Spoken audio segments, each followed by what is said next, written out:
Welcome back to Xylem Learning. It's me Mufeeda. മക്കളെ, ഞാൻ ഇന്ന് വന്നിട്ടുള്ളത് സം നാച്ചുറൽ ഫിനോമിന നമ്മുടെ ചാപ്റ്റർ 4 അടിപൊളിയായിട്ട് നിങ്ങൾക്ക് പഠിപ്പിച്ചു തരാൻ വേണ്ടിയിട്ടാണ്.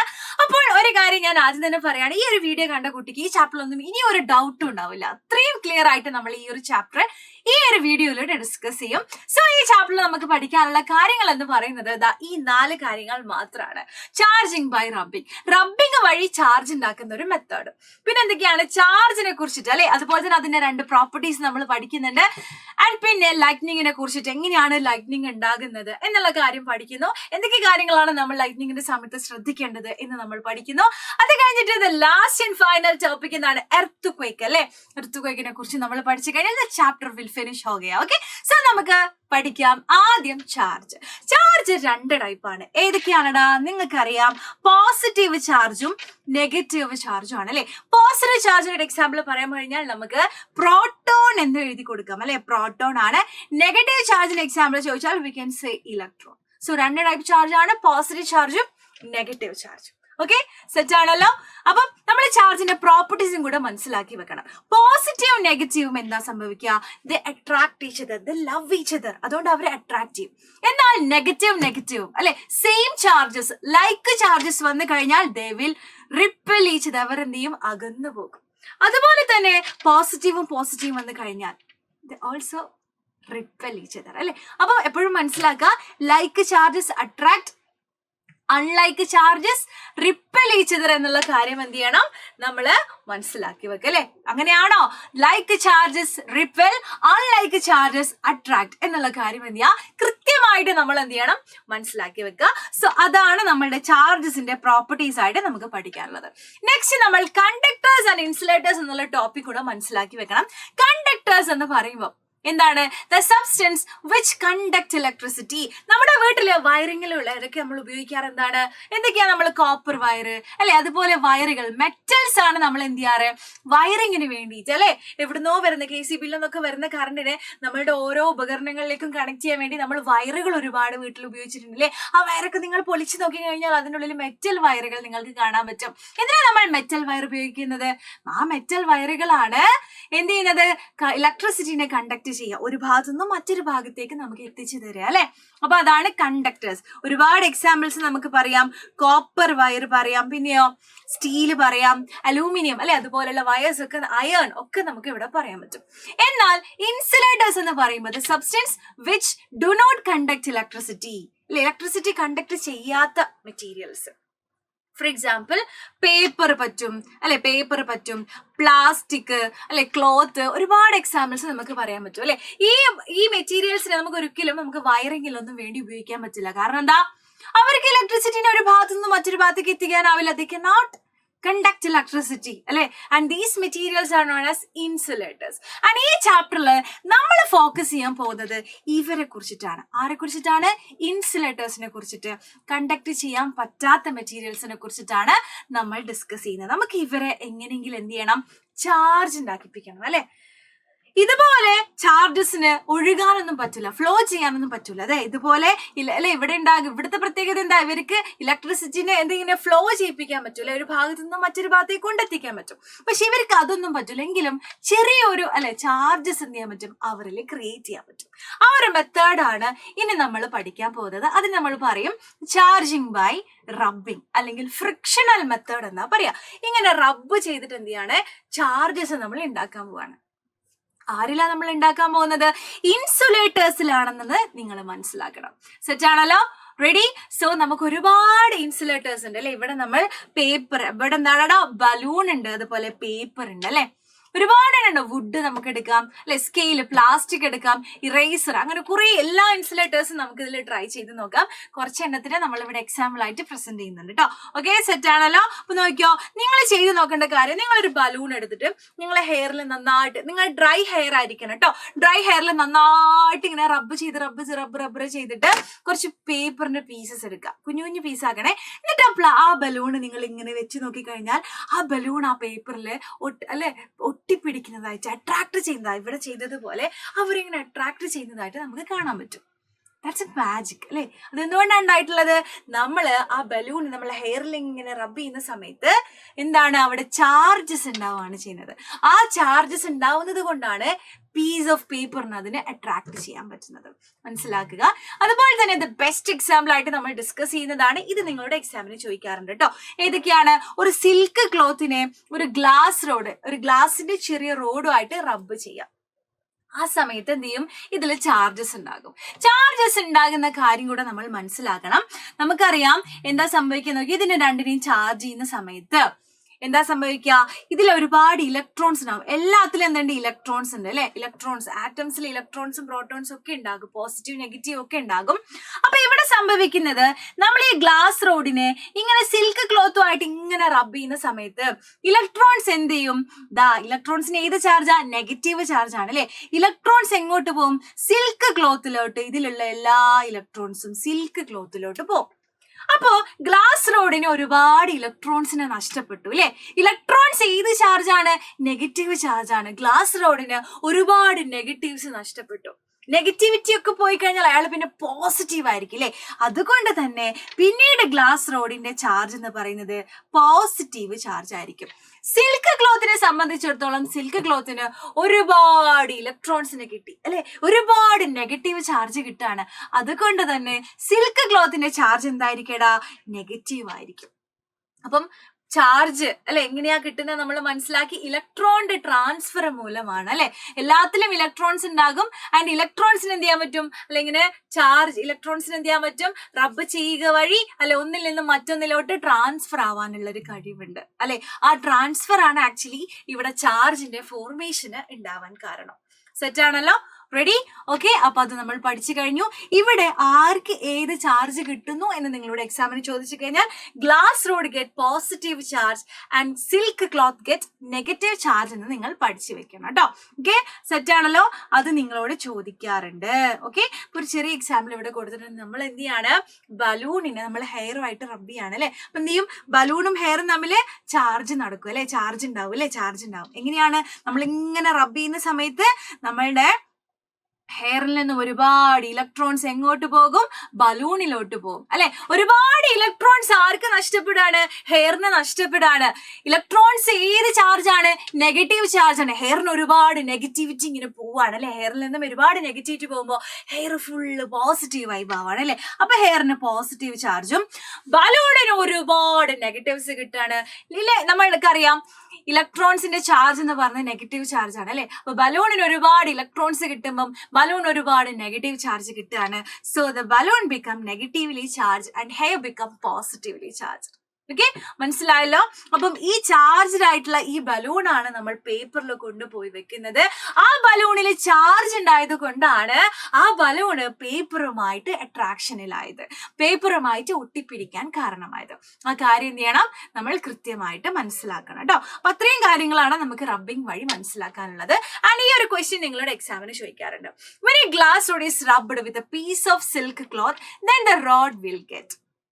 നമ്മൾ പഠിച്ചതാണ് road get positive charge and silk cloth get negative charge നമ്മൾ കൃത്യമായിട്ട് മനസ്സിലാക്കിയതാണ് അല്ലെ? സോ ഓപ്ഷൻ നോക്കിയോ. Road get becomes positively charged while the cloth has negatively charged അല്ലെ? So here we have option B ആണ് കറക്റ്റ് ആൻസർ ആയിട്ട് വരിക. അതുപോലെ തന്നെ നമ്മൾ മനസ്സിലാക്കേണ്ട ഒരു ഇൻസ്ട്രുമെന്റും കൂടിയുണ്ട്, ഒരു ഡിവൈസ് ഉണ്ട്. അതാണ് ഇലക്ട്രോസ്കോപ്പ് എന്ന് പറയും. എന്തിനാണ് നമ്മൾ ഇലക്ട്രോസ്കോപ്പ് ഉപയോഗിക്കാന്ന് കൂടെ മനസ്സിലാക്കണം. To detect the presence of charge. ഒരു മെറ്റീരിയൽ, ഒരു ഇൻസുലേറ്റർ ആവാം അല്ലെ?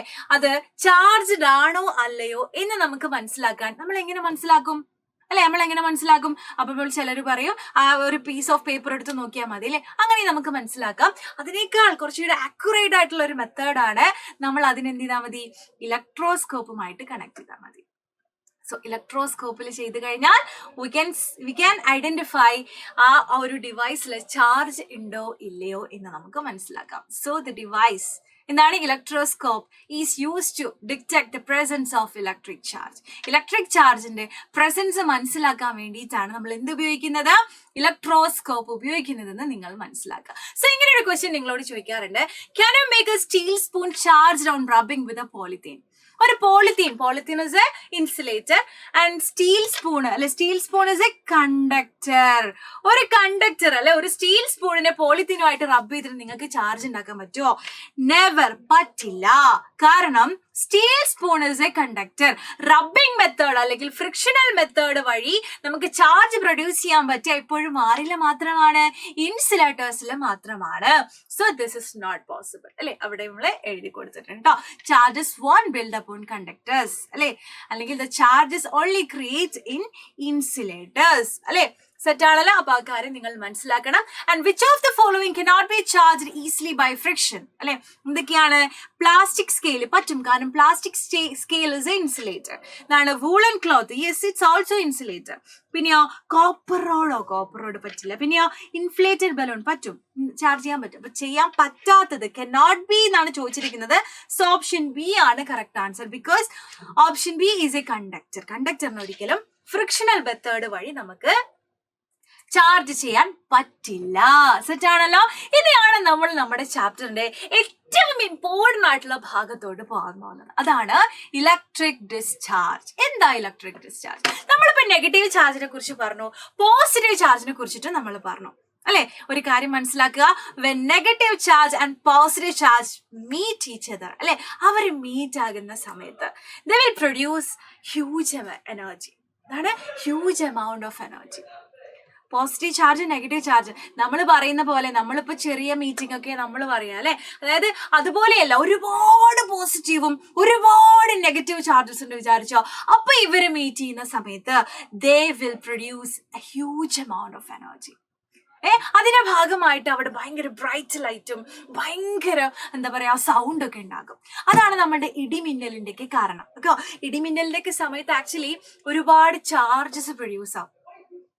മിന്നലും ഇടിയൊക്കെ ഉണ്ടാവുന്ന സമയത്ത് നമുക്കറിയാം, മഴയൊക്കെ ഉണ്ടാവുന്ന ആക്ച്വലി എന്താണ്, ഇവിടുന്ന് എയർ കറന്റ്സ് ഒക്കെ ഇങ്ങനെ അല്ലെ മുകളിലേക്ക് ചൂടായിട്ട് പോവും, വെള്ളം താഴേക്ക് വരുന്നു അല്ലെ, അങ്ങനെയുള്ള കാര്യങ്ങളൊക്കെ നമ്മൾ പഠിക്കുന്നതാണ് അല്ലെ. അപ്പം ആ ഒരു സമയത്ത് അവിടെ എന്ത് ചെയ്യാണ്, ഒരു റബ്ബിങ് നടക്കുകയാണ്. അതായത് മുകളിലേക്ക് പോകുന്ന എയർ കറന്റ്സും താഴേക്ക് വരുന്ന ഡ്രോപ്ലെറ്റ്സും തമ്മിൽ എന്ത് ചെയ്യും, ഒരു റബ്ബിങ് നടക്കും. റബ്ബിങ് നടന്നു കഴിഞ്ഞാൽ അവിടെ എന്തുണ്ടാകും, ചാർജസ് പ്രൊഡ്യൂസ് ചെയ്യും അല്ലെ. അപ്പൊ ആ ചാർജസിന്റെ എമൗണ്ട് എന്ന് പറഞ്ഞാൽ ഭയങ്കര കുറേ ചാർജസ്, ഒരുപാട് പോസിറ്റീവ് ചാർജും ഒരുപാട് നെഗറ്റീവ് ചാർജാണ് അവിടെ പ്രൊഡ്യൂസ് ആവുന്നത്.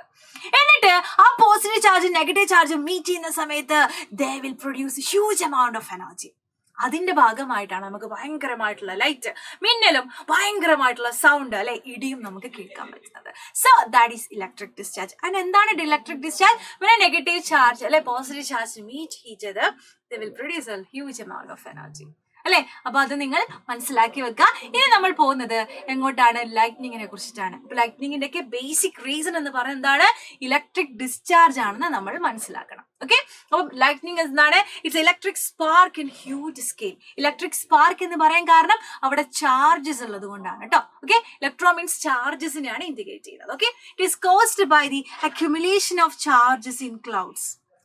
ഓക്കെ, എങ്ങനെയാണ് ക്ലൗഡ്സിൽ ചാർജസ് വന്നത് അതും കൂടെ നമ്മൾ എന്ത് ചെയ്യണം, മനസ്സിലാക്കണം. ഓക്കെ, അപ്പൊ നിങ്ങൾ മനസ്സിലാക്കണം അല്ലെ. നമുക്കറിയാം താഴെ നിന്നല്ലേ എയറൊക്കെ ഫുൾ ചൂടായി കഴിഞ്ഞാല് എയർ കറന്റ്സ് എന്ത് ചെയ്യും, മുകളിലേക്ക് ഇങ്ങനെ പോകും അല്ലെ. അപ്പൊ എന്ത് ചെയ്യും, അവിടെ ചൂടായിട്ട് താഴേക്ക് വെള്ളം, വാട്ടർ ഡ്രോപ്ലെറ്റ്സ് ഇങ്ങനെ താഴേക്ക് വരും. അങ്ങനെ മുകളിലേക്ക് താഴേക്ക് വരുമ്പോൾ ഇവർ റബ്ബിങ്ങിൽ വന്നിട്ട് ഇവരെന്ത് ചെയ്യാണ്, പോസിറ്റീവ് നെഗറ്റീവും ചാർജസ് ഒരുപാട് പ്രൊഡ്യൂസ് ചെയ്യാണ്. അങ്ങനെ നമ്മുടെ അന്തരീക്ഷത്തിൽ അല്ലെ അറ്റ്മോസ്ഫിയറിൽ മുഴുവൻ ചാർജസ് ആണ്. ഏതൊക്കെ ചാർജസ് ആണ്? പോസിറ്റീവ് ചാർജും നെഗറ്റീവ് ചാർജും. അങ്ങനെ ഈ പോസിറ്റീവ് ചാർജും നെഗറ്റീവ് ചാർജും എന്ത് ചെയ്യും, പല രീതിയിൽ ഇങ്ങനെ ഡിസ്ട്രിബ്യൂട്ട് ചെയ്യും. അതിനൊരു രീതി ഉണ്ട് അല്ലെ. ഏറ്റവും മുകളിലുള്ള ക്ലൗഡ്സ് ഉണ്ടാവില്ല, അവിടെ പോസിറ്റീവ് ചാർജ് ചെന്ന് നിൽക്കും. ഏത് ചാർജാണ്? Positive charge. അതിന് താഴെയുള്ള ക്ലൗഡ്സില് നെഗറ്റീവ് ചാർജ് വന്ന് നിൽക്കും, നെഗറ്റീവ് ചാർജ്. എന്നാൽ താഴെ ഗ്രൗണ്ടിൽ ഏത് ചാർജ് ആയിരിക്കും? Positive charge. Positive charge. Okay, നിങ്ങൾ മനസ്സിലാക്കിയല്ലോ. മുകളിൽ പോസിറ്റീവ്, പിന്നെ നെഗറ്റീവ്, പിന്നെ പോസിറ്റീവ്, ആ ഒരു രീതിയിൽ ചാർജസ് എന്ത് ചെയ്യാണ്, ഡിസ്ട്രിബ്യൂട്ട് ആവുകയാണ് അല്ലെ. ഇനി എന്ത് ചെയ്യും അതും കൂടെ നമ്മൾ മനസ്സിലാക്കണം. ഈ നെഗറ്റീവും ഈ പോസിറ്റീവും തമ്മിൽ വെറുതെ ഇരിക്കുക കണ്ടു കഴിഞ്ഞാൽ അവരെന്ത് ചെയ്യും, അവർ മീറ്റ് ചെയ്യും. അവര് മീറ്റ് ചെയ്യുന്ന സമയത്ത് എന്ത് നടക്കുന്നു? ഇലക്ട്രിക് ഡിസ്ചാർജ് നടക്കുന്നു. ഇലക്ട്രിക് ഡിസ്ചാർജിന്റെ ഭാഗമായിട്ട് എന്താണ്, huge amount of energy is released അല്ലെ. അതിന്റെ ഭാഗമായിട്ട് നമുക്ക് ബ്രൈറ്റ് ലൈറ്റും സൗണ്ട് ഒക്കെ കേൾക്കാൻ പറ്റുന്നത്. And that is lightning and thunderstorm. Okay, set ആണല്ലോ? പറഞ്ഞ കാര്യങ്ങൾ ഒന്നുകൂടെ പറയാം. ഓക്കെ, കാര്യങ്ങൾ ഇവിടെ കൊടുത്തിട്ടുണ്ട്. Electric discharge can occur between, നോക്കിയിട്ട് എങ്ങനെയാണ് ഇലക്ട്രിക് ഡിസ്ചാർജ്, അതായത് ചാർജസിന്റെ മീറ്റ് നടക്കുന്നത് ഇവിടെയുള്ള പോസിറ്റീവ് ചാർജും ഇവിടെയുള്ള നെഗറ്റീവ് ചാർജും തമ്മിൽ മീറ്റ് ചെയ്യും അല്ലെ. അതുപോലെ തന്നെ ഇവിടെയുള്ള പോസിറ്റീവ് ചാർജും ഇവിടെയുള്ള നെഗറ്റീവ് ചാർജും തമ്മിൽ മീറ്റ് ചെയ്യും. രണ്ട് ടൈപ്പ് മീറ്റിംഗ് ആണ്, അല്ലെങ്കിൽ രണ്ട് ടൈപ്പ് ഇലക്ട്രിക് ഡിസ്ചാർജ് ആണ് അവിടെ നടക്കുന്നത്. between two or more clouds, between two or more clouds, or between clouds and earth. എന്താണ് between clouds and earth? രണ്ട് രീതിയിലാണ് ഇലക്ട്രിക് ഡിസ്ചാർജ് നടക്കുന്നതെന്ന് നമ്മൾ മനസ്സിലാക്കി വെക്കുക. സെറ്റ് ആണല്ലോ? അപ്പൊ അതിന്റെ പ്രോസസ്സ് ഞാൻ ഇവിടെ കൊടുത്തിട്ടുണ്ട്, നിങ്ങൾ അത് വായിച്ചു നോക്കുക. നമ്മൾ പറഞ്ഞ കാര്യങ്ങൾ മാത്രമേ ഉള്ളൂ. എന്തൊക്കെ? Negative and positive charges meet producing bright light and sound, that is electric discharge. അതാണ് നമ്മുടെ ആ ബ്രൈറ്റ് ലൈറ്റ് ആണ് നമ്മൾ കാണുന്ന മിന്നൽ അല്ലെ, ലൈറ്റ്നിങ്. അതിന്റെ ഭാഗമായിട്ടുണ്ടാകുന്ന ആ ഒരു ഭയങ്കര ഹ്യൂജ് സൗണ്ട് ആണ് അവിടെ ഉണ്ടാകുന്ന ഇടി എന്ന് പറയുന്നത് കേട്ടോ. അപ്പൊ എന്ത് ചെയ്യണം? അത് നമ്മൾ മനസ്സിലാക്കണം. ഓക്കെ, ഇനി നമ്മളോട് ചോദിക്കാറുണ്ട് which comes first in the first thunder or lightning? നമുക്കറിയാം രണ്ടും ഒരേ സമയം മേഘങ്ങളിൽ നടക്കുന്ന, അല്ലെ ഒരേ സമയം ക്ലൗഡ്സിൽ നടക്കുന്ന ഒരു പ്രോസസ്സാണ് നമ്മൾ പഠിച്ചു കഴിഞ്ഞു അല്ലെ. രണ്ടും ഒരേ സമയം ക്ലൗഡിൽ നടക്കുന്ന ഒരു പ്രോസസ്സാണ്. പക്ഷേ നമ്മൾ രണ്ടും ഒരേ സമയമാണോ കാണാറും കേൾക്കാറുള്ളത്? ഞാൻ വിചാരിക്കുക, എനിക്ക് മനസ്സിലായത് നമ്മൾ ആദ്യം മിന്നലാണ്, ആ വരവരെയാണ് കാണാറ്. പിന്നെയാണ് നമ്മൾ അതിന്റെ ശബ്ദം ഹോഹോ അല്ലെ, ആ ശബ്ദം നമ്മൾ കേൾക്കാറ് അല്ലെ. എന്താ കാര്യം? രണ്ടും ഒരേ സമയം അറ്റ് ദ സെയിം ടൈം ആണ് ചാർജ് മീറ്റിംഗ് നടക്കുന്നത്. അതേ സമയത്താണ് ഇതെന്ത് ചെയ്യുന്നത്, ഈ സൗണ്ടും ലൈറ്റും ഒക്കെ ഉണ്ടാകുന്നത്. പക്ഷെ എന്തുകൊണ്ട് നമ്മൾ ആദ്യം മിന്നലും പിന്നീട് ഇടിയും കേൾക്കുന്നു? കാരണം എന്താ? ഇവിടെയാണ് process, positive negative positive meet ചെയ്യുന്നത്. ഓക്കെ, ഇവിടെയാണ് പ്രോസസ്സ് ഉണ്ടാവുന്നത്. ഞാൻ ഇവിടെ നിൽക്കുന്നത് വിചാരിച്ചു. അപ്പൊ എന്ത് ചെയ്യണം? ഇവിടെ ഉണ്ടായിട്ടുള്ള അല്ലെ ആ ലൈറ്റിനിങ് എന്റെ കണ്ണിലോട്ട് വരണം അല്ലെ. അപ്പൊ ആ ലൈറ്റ് എയറിലൂടെ ട്രാവൽ ചെയ്യും. ഇവിടെ എയർ ആണ് അല്ലെ. അപ്പൊ ലൈറ്റ് എയറിലൂടെ ട്രാവൽ ചെയ്യുന്ന സമയത്ത് നമ്മുടെ ലൈറ്റിന്റെ സ്പീഡ് എന്ന് പറയുന്നത് 3 × 10⁸ മീറ്റർ/സെക്കൻഡ്. മോനെ, എത്ര കൂടുതലാ അല്ലെ. എന്നാൽ സൗണ്ടിന്റെ എന്ന് പറഞ്ഞ ഓൺലി 344 മീറ്റർ/സെക്കൻഡ് മാത്രമാണ്. സൗണ്ടിന്റെ സ്പീഡ് വളരെ കുറവാണ് as compared to ലൈറ്റ്. അപ്പൊ ആദ്യം ആരെത്തും? ലൈറ്റ് എത്തും. എന്നിട്ടാണ് നമ്മൾ ആ ഇടീന്റെ ശബ്ദം കേൾക്കുക. ആക്ച്വലി സൗണ്ട് രണ്ടും ഉണ്ടാകുന്നത് ഒരേ സമയം ഒരേ സ്ഥലത്താണ്. പക്ഷെ നമ്മുടെ ചെവിയിലേക്ക് എത്തുന്നത് ആദ്യം മിന്നലും പിന്നീട് ഇടിയുമാണ്. ബിക്കോസ് ലൈറ്റിന്റെ സ്പീഡാണ് കൂടുതൽ. ഇനി ഒരു ചോദ്യമാണ്, നമുക്ക് എല്ലാവർക്കും പേടിയുള്ള ഒരു സംഭവമാണ് തണ്ടർ സ്റ്റോമും അല്ലെ, മിന്നലെല്ലാം നമുക്ക് പേടിയാണ്. അപ്പൊ അതിനെ പേടിച്ചിരുന്നാൽ മാത്രം പോരാ, നമ്മൾ ഫിസിക്സ് പഠിക്കുന്ന കുട്ടികളാണ്. അതുകൊണ്ട് തന്നെ ഇതിന് നമ്മൾ എന്തെല്ലാം പ്രിക്കോഷൻസ്, അല്ലെങ്കിൽ ഒരു ലൈറ്റ്നിങ് നടക്കുമ്പോൾ നമ്മൾ എന്തെല്ലാം ചെയ്യണം, എന്തെല്ലാം ചെയ്യാൻ പാടില്ല എന്നുള്ള കാര്യം കൂടെ നമ്മൾ മനസ്സിലാക്കേണ്ടതുണ്ട് അല്ലെ. കുറെ കാര്യങ്ങൾ, കുറെ A+B², A+-B², ഇത് മാത്രം പഠിച്ചുകൊണ്ട് ലൈഫിൽ ഒരു കാര്യം ഉണ്ടാവില്ല അല്ലെ. ഒരുപാട് നമ്മൾ അറിയേണ്ട കുറച്ച് കാര്യങ്ങളുണ്ട്. അതും കൂടെ നമ്മൾ അറിഞ്ഞെങ്കിൽ മാത്രമേ ലൈഫ് ബാലൻസ് ചെയ്ത് മുന്നോട്ട് പോകാൻ പറ്റുള്ളൂ അല്ലെ. കുറച്ച് എത്തിക്സും, കുറച്ച് അല്ലെ പാലിക്കേണ്ട കാര്യങ്ങളും, കുറച്ച് അറിയേണ്ടതും, കുറച്ച് മറ്റുള്ളവർക്ക് പറഞ്ഞു കൊടുക്കേണ്ട കാര്യങ്ങളൊക്കെ അതിന്റെ കൂട്ടത്തിലുണ്ട്. സോ നമ്മൾ എപ്പോഴും ശ്രദ്ധിക്കേണ്ട കാര്യമാണ് ലൈറ്റ്നിങ്ങും തണ്ടർസ്റ്റോമൊക്കെ ഉള്ള കാര്യങ്ങൾ സമയത്ത് find A safe place like your house or building. ഇതുപോലെ അല്ലെ വീട്ടിൻ്റെ ഉള്ളിൽ ഇരിക്കാൻ ശ്രമിക്കുക. പുറത്തേക്ക് ഇങ്ങനെ ചാടി ഓടി പോവാതിരിക്കാനും കൂടെ ശ്രദ്ധിക്കുക. ആ സമയങ്ങളിലാണ് പറയുന്നത് കേട്ടോ. Avoid sitting in open space why lightning like fields, tall tree shelters and parks. അല്ലെ ഓപ്പൺ സ്പേസിൽ ഇരിക്കുന്ന എന്ത് ചെയ്യുക? ഒഴിവാക്കുക. കാരണം എന്താണ്? ഡയറക്റ്റ് എന്ത് ചെയ്യും അല്ലെ, നമുക്ക് ലൈറ്റ്നിങ് നടക്കും അല്ലെ. ലൈറ്റ്നിങ് നടന്നു കഴിഞ്ഞാൽ അല്ലെ നമ്മുടെ ബോഡിയിലോട്ട് ഒരുപാട്, നമുക്കറിയാം ലൈറ്റ്നിങ്ങിന്റെ സമയത്തൊക്കെ ഒരുപാട് ചാർജസിന്റെ ഒരു അക്യുമുലേഷൻ നടക്കുകയാണ്, ചാർജസിന്റെ ഒരു മീറ്റിംഗ് ആണ്. ഇത്രയും ചാർജസ് നമ്മുടെ ദേഹത്തോട്ട് വന്നു കഴിഞ്ഞാൽ നമ്മൾ എന്ത് ചെയ്യും? വടിയാകും അല്ലെ, നമ്മുടെ സീനാകും. പിന്നെ ഒന്നും പറഞ്ഞിട്ടില്ല, കാറ്റ് പോകും അല്ലെ. അപ്പൊ എന്ത് ചെയ്യാ? ഈ ലൈറ്റിംഗ് ഉണ്ടാകുന്ന സമയത്ത് ഓപ്പൺ സ്പേസിൽ പോയിട്ട് ഹായ് മിന്നലെന്ന് പറയണത് കണ്ട് നിൽക്കുകയല്ല വേണം. നമ്മൾ എന്ത് ചെയ്യണം? നമ്മളെ വീടിനുള്ളിൽ കയറി ഇരിക്കുകയാണ് ചെയ്യുക. പുറത്തിറങ്ങി കഴിഞ്ഞാൽ നമ്മുടെ അല്ലെ ദേഹത്തോട്ട് അത്രയും ചാർജസ് ഒഴുകും. ചാർജസ് സീനായി അല്ലെ. ഓക്കെ, അത് ശ്രദ്ധിക്കുക. And sitting inside cars and vehicles R safe അല്ലെ. ഓൾവേസ് നമ്മൾ ശ്രദ്ധിക്കേണ്ട കാര്യം വീടിനുള്ളിൽ അല്ലെ, അല്ലെങ്കിൽ നമ്മളിപ്പോ പുറത്താണ്, കാറിനുള്ളിലേക്ക് ആണെങ്കിൽ കാറിന്റെ വിൻഡോസും ഡോർസും ഒക്കെ ക്ലോസ് ചെയ്തിട്ട് അതിനുള്ളിൽ ഇരിക്കാൻ ശ്രമിക്കുക. കാരണം that is A safe place. പിന്നെ അവോയ്ഡ് മെറ്റൽ ഒബ്ജക്ട്സുമായിട്ടുള്ള കോണ്ടാക്ട് നിങ്ങൾ ഒഴിവാക്കുക.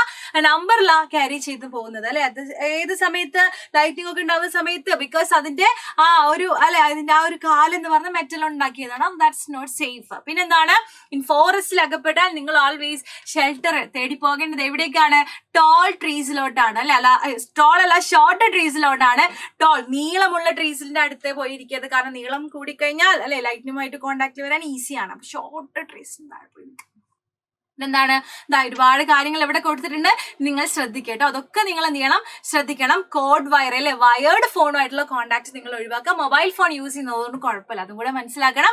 അപ്പോൾ ഇൻസൈഡ് ദ ഹൗസ് ആണെങ്കിൽ ഇത്രയും കാര്യങ്ങൾ ഇവിടെ ലിസ്റ്റ് ചെയ്തിട്ടുണ്ട്. നിങ്ങൾ വായിച്ചു നോക്കിയാൽ ഇതൊക്കെ നിങ്ങൾക്ക് അടിപൊളിയായിട്ട് എഴുതാൻ പറ്റുന്ന കാര്യങ്ങളാണ് അല്ലെ. ജസ്റ്റ് വായിച്ചു നോക്കിയാൽ മാത്രം മതി ഫിസിക്സിൽ. അതുകൊണ്ടാണ് നമുക്ക് ഈ ചാപ്റ്റർ ഒക്കെ ഭയങ്കര ഇഷ്ടമായി വന്നത് അല്ലെ. ഓക്കെ, സെറ്റാണ്. അപ്പൊ നമ്മളത് വായിച്ചു കഴിഞ്ഞു. നെക്സ്റ്റ് ലൈറ്റ്നിങ് കണ്ടക്ടറിനെ കുറിച്ച് നമ്മൾ മനസ്സിലാക്കണം. നമ്മൾ കണ്ടു വലിയ വലിയ ബിൽഡിങ്സിന്റെ മുകളിലൊക്കെ ഇതുപോലെ ഒരു മെറ്റൽ വെക്കുന്നതായിട്ട് നമ്മൾ കണ്ടിട്ടുണ്ട് അല്ലെ. അതെന്തിനാണ്, നമ്മളെയും ബിൽഡിങ്ങിനെയൊക്കെ പ്രൊട്ടക്ട് ചെയ്യാൻ വേണ്ടിയിട്ടാണ് നമ്മൾ അത് ഉപയോഗിക്കുന്നത് അല്ലെ. അപ്പം അതൊക്കെ നമ്മൾ എന്ത് ചെയ്യണം, മനസ്സിലാക്കി വെക്കണം. അതുപോലെ എർത്തിങ്ങിനെ കുറിച്ചും കൂടെ നമ്മൾ മനസ്സിലാക്കണം കേട്ടോ. എർത്തിങ് എന്ന് പറയുന്നതാണ് process of charge from a charged object to earth is called earthing. നമ്മളെ വീട്ടിലെ എല്ലാ പ്ലഗുകളും നമ്മൾ എന്ത് ചെയ്തിട്ടുണ്ട്, എർത്ത് ചെയ്ത് വെച്ചിട്ടുണ്ട് അല്ലെ. ഓവർഫ്ലോയോ ഒക്കെ വരുന്ന സമയത്ത് ആ ഓവറായിട്ട് വരുന്ന ചാർജസിനൊക്കെ എന്ത് ചെയ്യും, ആ വയർ, ആ ഒരു എർത്ത് വയറാണ് നമ്മൾ ഉപയോഗിക്കുക. ആ വയറിലൂടെ എന്ത് ചെയ്യും, ചാർജസ് എങ്ങോട്ട് പോയിക്കോളും, ഭൂമിയിലോട്ട് പോയിക്കോളും. ഭൂമിക്ക് എന്താണ്, എല്ലാ ചാർജസിനും അല്ലെ, നെഗറ്റീവ്സ് ആക്ച്വലി ഇലക്ട്രോൺസിനെ അവർ അക്സെപ്റ്റ് ചെയ്യുക. ഇലക്ട്രോൺസിന്റെ ഒരു ബാങ്ക് ആയിട്ടാണ് നമ്മളുടെ എന്താ അറിയപ്പെടുന്നത്, എർത്ത് അറിയപ്പെടുന്നത്. അപ്പൊ അതെല്ലാം കൂടെ അക്സെപ്റ്റ് ചെയ്തോളൂ കേട്ടോ. എർത്തിന് എത്ര വേണമെങ്കിലും അല്ലെ സ്വീകരിക്കാനും വിട്ടുകൊടുക്കാനുള്ള ഒക്കെ ഒരു കഴിവുണ്ട്. സോ ആ കാര്യങ്ങൾ എന്ത് ചെയ്യാ, നമ്മൾ മനസ്സിലാക്കി വെക്കേണ്ടതായിട്ടുണ്ട്. And the last and final topic, earthquake. ഭൂമി കുലുക്കമാണ് അല്ലെ. ഭൂമി കുലുങ്ങാണ്, ഒരുപാട് ഡാമേജസ് നമുക്ക് ഉണ്ടാക്കുന്നുണ്ട് അല്ലെ. അതാണ് സഡൻ ഷേക്കിംഗ് ഓഫ് എർത്ത് ആണ് അല്ലെ. സഡൻ ഷേക്കിംഗ് ഓഫ് എർത്ത് അല്ലെ, ഭയങ്കരമായിട്ടുള്ള കുലുക്കം ഉണ്ടാവുകയാണ് അല്ലെ. അപ്പം അതിന്റെ ഒരു ഭാഗമായിട്ട് നമ്മൾ എർത്തിന്റെ ഒരു സ്ട്രക്ചർ നമ്മൾ പഠിക്കേണ്ടതായിട്ടുണ്ട്.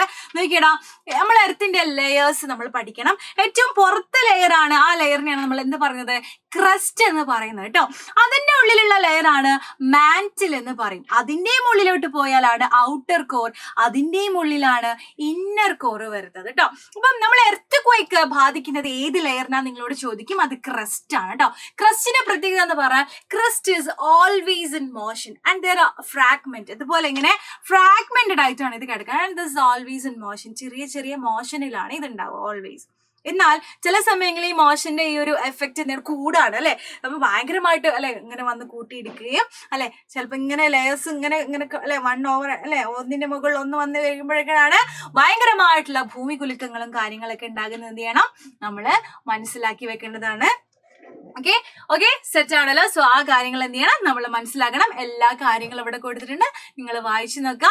നിങ്ങൾക്ക് അറിയേണ്ട എല്ലാ കാര്യങ്ങളും ഈ പോയിന്റിലൂടെ നിങ്ങൾക്ക് മനസ്സിലാക്കാൻ പറ്റും കേട്ടോ. അപ്പൊ ഇതെല്ലാം നമ്മുടെ ക്രസ്റ്റുകളാണ്.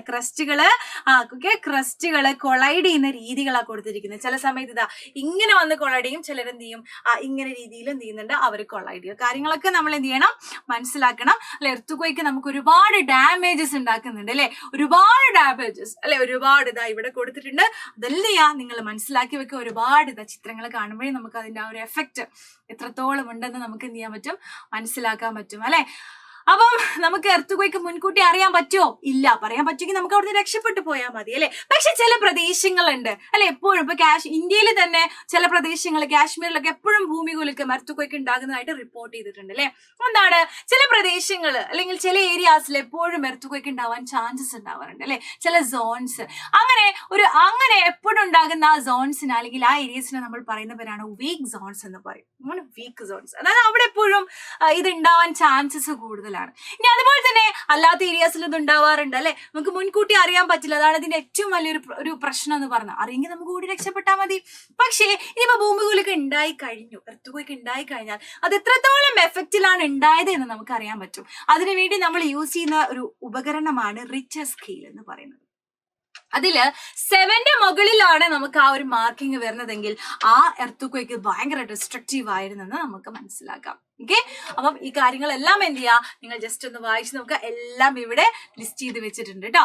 ഓക്കെ, സെറ്റാന്ന് വിചാരിക്കുന്നു. ഇനി നമ്മൾ അറിഞ്ഞിരിക്കുന്നത് പ്രൊട്ടക്ഷൻ അഗെയിൻസ്റ്റ് എർത്ത് ക്വേക്ക് ആണ്. ഓക്കെ, എർത്ത് ക്വേക്ക് ഒക്കെ നടന്നു, നമ്മൾ എന്തെല്ലാം കാര്യങ്ങൾ അറിഞ്ഞിരിക്കണം, അതാണ് ഏറ്റവും ഇമ്പോർട്ടന്റ് ആയിട്ടുള്ള കാര്യങ്ങൾ അല്ലെ. ഓക്കെ, നോക്കിയോ മക്കളെ, നോക്കിയോ. Make structure of building simple. നമ്മൾ എടുക്കേണ്ട പ്രിക്കോഷൻസ് ആണ് അല്ലെ. പ്രത്യേകിച്ച് വീക്ക് സോൺസിലൊക്കെ താമസിക്കുന്ന ആൾക്കാർ ഇതിനെക്കുറിച്ച് കൃത്യമായിട്ട് അറിഞ്ഞിരിക്കണം അല്ലെ. നമ്മളുടെ ബിൽഡിങ്സ് ഒക്കെ സിമ്പിൾ ആക്കി വെക്കണം. അതുപോലെ തന്നെ build mud houses and the light proof to minimise the damage അല്ലെ.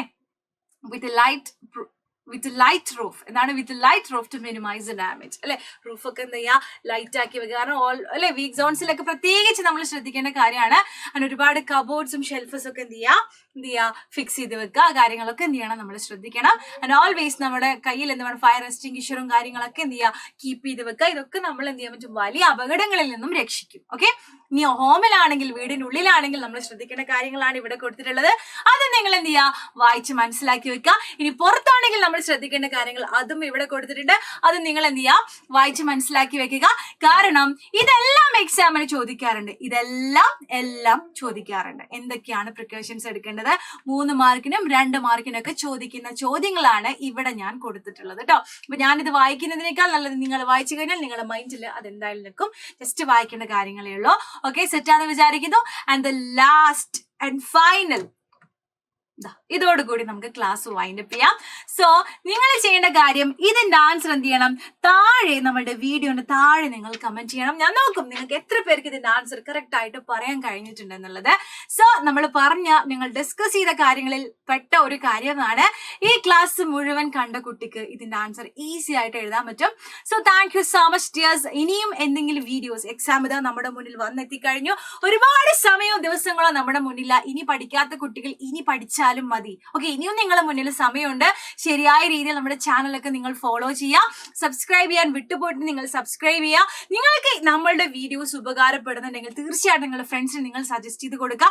ഉപകാരപ്പെടുന്നുണ്ടെങ്കിൽ മാത്രം, നിങ്ങൾക്ക് എവിടെയെങ്കിലും ഏതെങ്കിലും ഒരു പോയിന്റിൽ നിങ്ങൾക്ക് യൂസ്ഫുൾ ആയി എന്ന് നിങ്ങൾക്ക് തോന്നുകയാണെങ്കിൽ മാത്രം നിങ്ങളുടെ ഫ്രണ്ട്സിന് നിങ്ങൾ ഷെയർ ചെയ്ത് കൊടുക്കുക. അപ്പൊ thank you so much dears. Comment ചെയ്യാൻ മറക്കണ്ട കേട്ടോ. Okay, by.